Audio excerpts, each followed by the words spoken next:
नमस्ते। पुनीत एस्ट्रोलॉजी के इस वीडियो में आपका स्वागत है। 29 तारीख रात को 1 बजे चंद्र ग्रहण लगने वाला है, यानी कि 28 की रात और टेक्निकली 29 अक्टूबर को।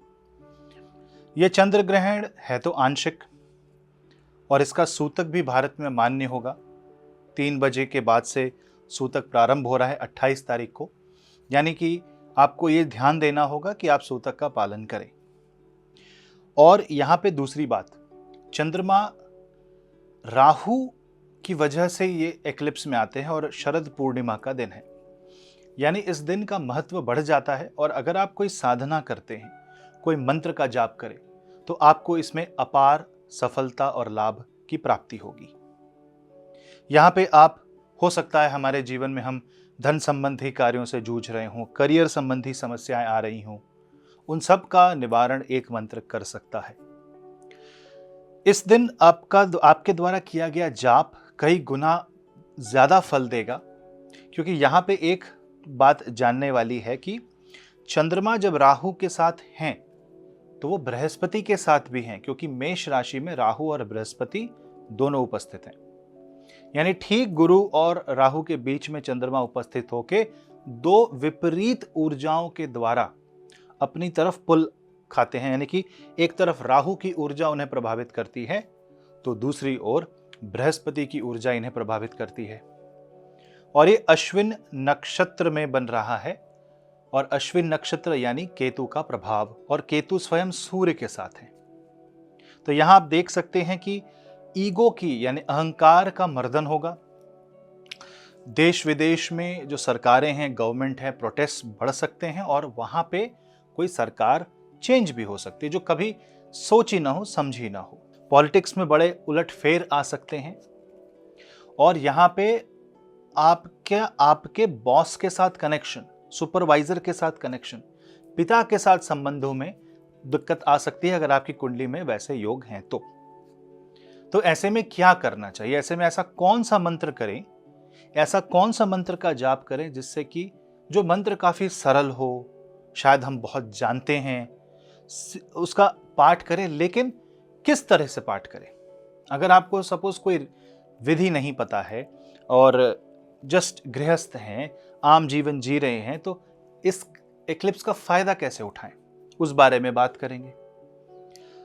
दूसरी बात, ये एक्लिप्स जब घटित होगा तब मेष राशि में 3 और तुला राशि में 4 ग्रह उपस्थित होंगे। यानी कि आप समझो कि मेष और तुला का जो एक्सिस है, उस एक्सिस में 7 ग्रहों की उपस्थिति, उसके साथ साथ शनि का कुंभ राशि से धनिष्ठ नक्षत्र से वक्र दृष्टि से प्रभाव।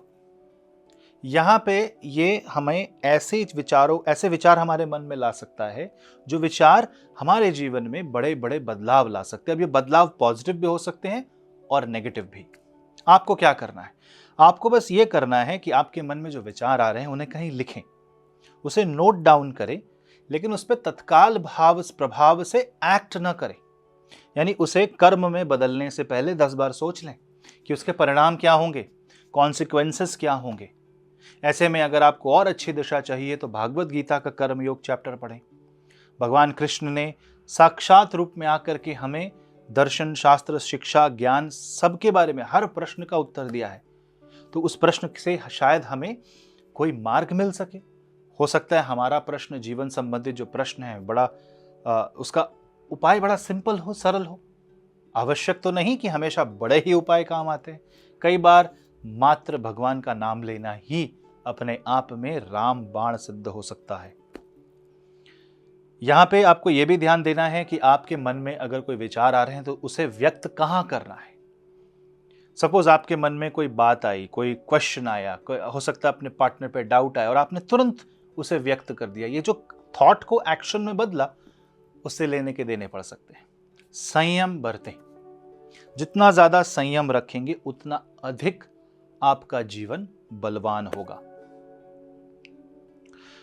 यहां पे आपको यह भी ध्यान देना है कि आप कोई भी नया कार्य इक्लिप्स के आसपास तो नहीं करें। राहु और केतु का गोचर होने वाला है। राहु के गोचर पे तो मैंने वीडियो भी बनाया है।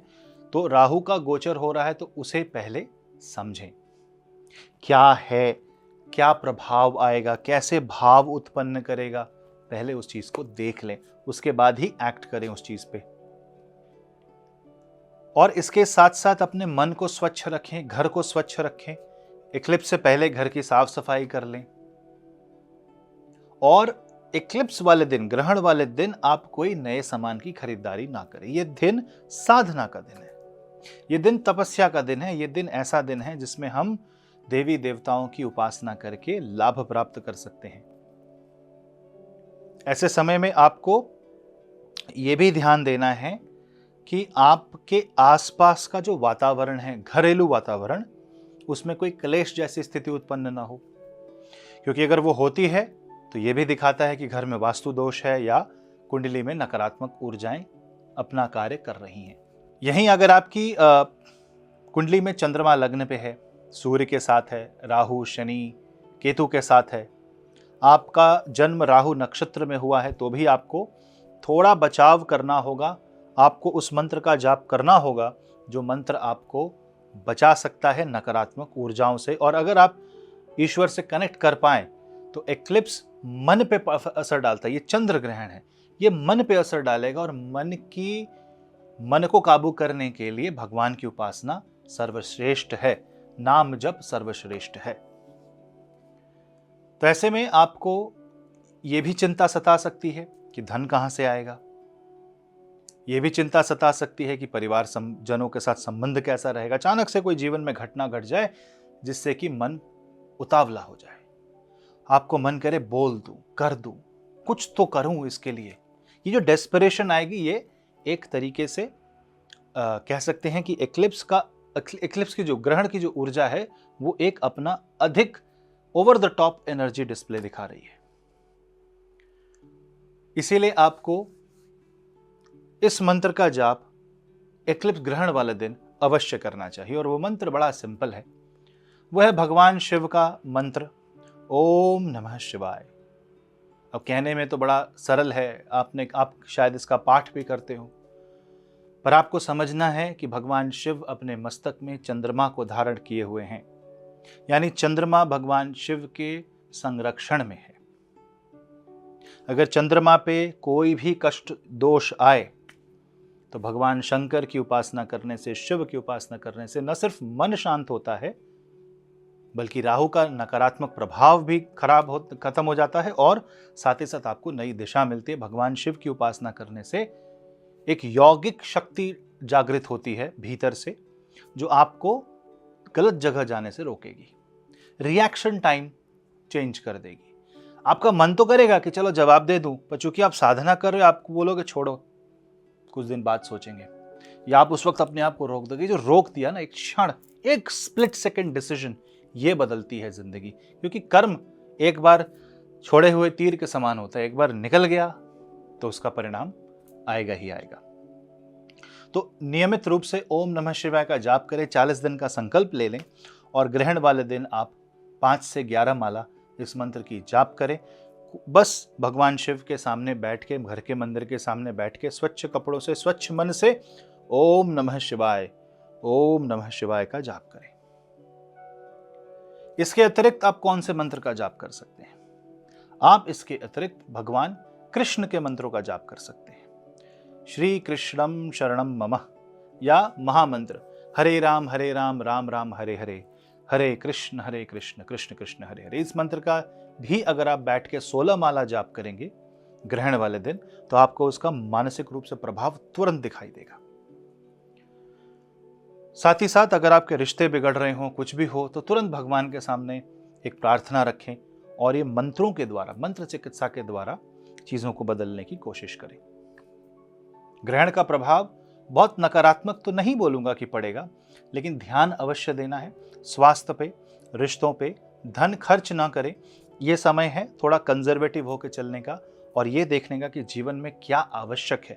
अभी आवश्यक पे ध्यान दें और थोड़ा सा धनतेरस तक का वेट करें। फिर धनतेरस में आप वापस, एक शुभ दिन है, जो आप खरीदना चाहें खरीद सकते हैं, घर में खुशियां आए, ये अवश्य होगा। और इसी खुशियों की मनोकामना करते हुए आप भगवान शंकर और भगवान महाविष्णु से प्रार्थना करें। आशा करता हूं कि आपके जीवन में ग्रहण कोई नकारात्मक ऊर्जा नहीं लाएंगे और आपके जीवन में हमेशा आशा की किरण रहेगी और सुख और समृद्धि बनी रहे। इसी के साथ मैं मिलता हूं आपसे अगले वीडियो में। मैं आपका होस्ट पुनीत, नमस्ते।